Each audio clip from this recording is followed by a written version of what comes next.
Hello, I'm Sebastian. Welcome to 9 Trees podcast. Today, I will summarize and review the book. Polymath by Peter Hollins positions multidisciplinary learning as a practical skill rather than a rare talent. Framed for ambitious self-educators, the book argues that breadth and depth can coexist when you use deliberate systems for choosing what to study, how to practice, and how to integrate knowledge across domains. Hollins focuses on becoming an extraordinary autodidact, someone who can acquire new abilities efficiently, retain what matters, and apply ideas in unfamiliar situations.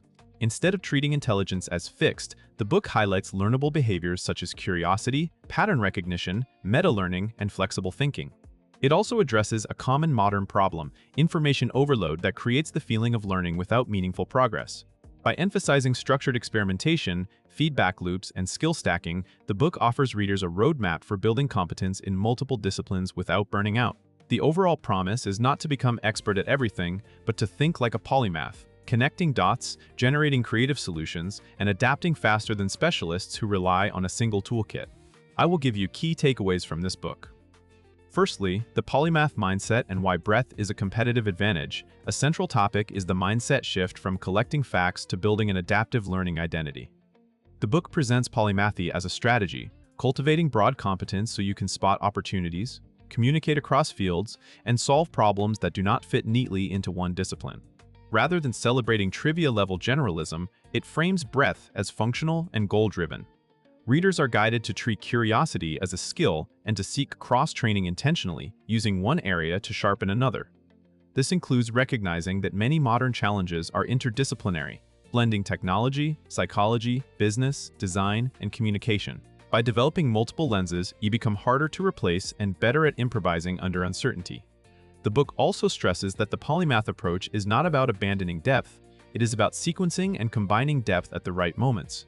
Hollins emphasizes thinking in systems, how skills, habits, and knowledge networks reinforce each other over time. This topic encourages readers to stop waiting for perfect clarity and instead to make learning a lifestyle supported by routines, reflection, and purposeful exploration. The advantage comes from connecting dots faster than others and translating insights between contexts. Secondly, choosing disciplines and building a personal curriculum. Another major theme is selection, deciding what to learn so your efforts compound rather than scatter. The book highlights the importance of anchoring learning goals to outcomes such as career mobility, creative projects, or personal capability. It suggests approaching disciplines like portfolio construction, balancing interests, utility, and feasibility. This topic includes identifying keystone skills that unlock many others, such as writing, statistics, programming literacy, negotiation, or design thinking. By prioritizing high-leverage foundations, learners can enter new fields faster and avoid getting stuck in advanced material too early. Hollins encourages readers to clarify their why, define a minimum viable competency level, and plan a progression from basics to application. Instead of random consumption, you build a curriculum with milestones, practice tasks, and feedback points.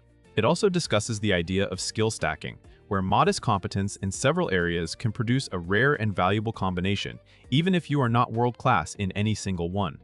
This topic helps readers evaluate trade-offs, manage time, and avoid the trap of starting many courses without completing meaningful projects that prove real learning. Thirdly, meta-learning methods for faster skill acquisition. The book emphasizes meta-learning, learning how to learn, as the engine that makes polymathy realistic. This topic covers strategies that reduce wasted effort, mapping a skill before diving in, identifying the smallest set of concepts that drive most results, and using targeted practice rather than passive review. Hollins stresses active recall and retrieval-based study, where you test yourself frequently to strengthen memory and understanding. He also highlights deliberate practice principles, isolate sub-skills, practice at the edge of ability, get feedback, and repeat with increasing difficulty. Another emphasis is reducing friction by setting up environments that make practice easy, using short focused sessions, and creating cues that trigger consistent behavior. The idea is to turn learning into an iterative process, not an inspiration-based event.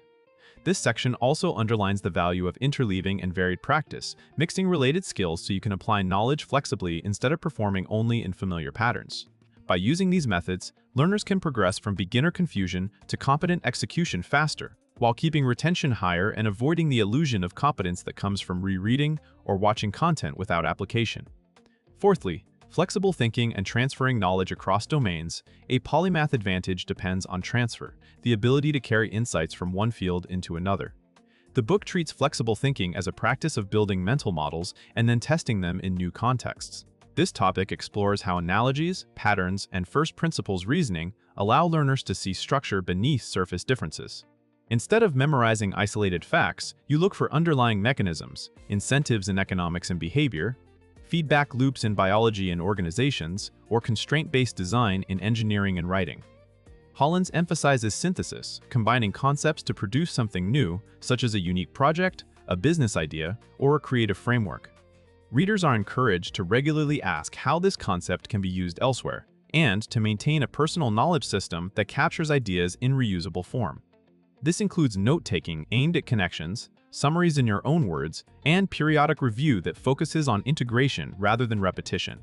The topic also addresses cognitive flexibility in problem-solving, shifting perspectives, generating multiple hypotheses, and avoiding the rigidity that comes from relying on a single discipline. By practicing transfer, learners become more innovative, more resilient under change, and better at communicating with specialists across different domains. Lastly, sustainable routines, motivation, and avoiding the autodidact traps. The final key topic is sustainability, building a learning life that survives busy schedules, setbacks, and shifting interests. The book highlights common traps for autodidacts, such as chasing novelty, hoarding resources, and confusing consumption with progress. Hollins encourages readers to use clear metrics like completed practice hours, finished projects, or demonstrated outputs that prove capability. This topic also focuses on motivation through identity and systems rather than willpower. By establishing routines, scheduling small but consistent sessions, and reducing decision fatigue, learners keep momentum even when enthusiasm fades. Another element is managing overload by limiting inputs, choosing a few active goals at a time, and deliberately pausing or dropping pursuits that no longer align with priorities. The book also points to the importance of reflection, regular reviews of what worked, what did not, and what should change next week. Community and feedback can play a role as well, whether through mentors, peers, or public accountability. This topic frames autodidact success as a long game, where steady compounding beats sporadic sprints. The result is a practical approach to becoming broadly capable without burning out or feeling perpetually behind. In conclusion, Polymath is best suited for self-directed learners, professionals who want career resilience, creatives who thrive on combining ideas, and students who feel constrained by single-track specialization. It is also valuable for anyone overwhelmed by endless online courses and content who wants a framework that turns curiosity into measurable skill. The book can benefit a reader's life by making learning more intentional, choosing disciplines strategically, practicing in ways that actually stick, and building the ability to transfer insights across contexts. Those changes translate into better problem-solving, more confidence when entering unfamiliar territory, and a stronger sense of personal agency. Compared to many learning books that focus narrowly on memory tricks or motivation, this one emphasizes the broader identity and systems behind being an effective autodidact. Its focus on skill stacking and cross-discipline synthesis helps readers create unique combinations that stand out in work and creative projects.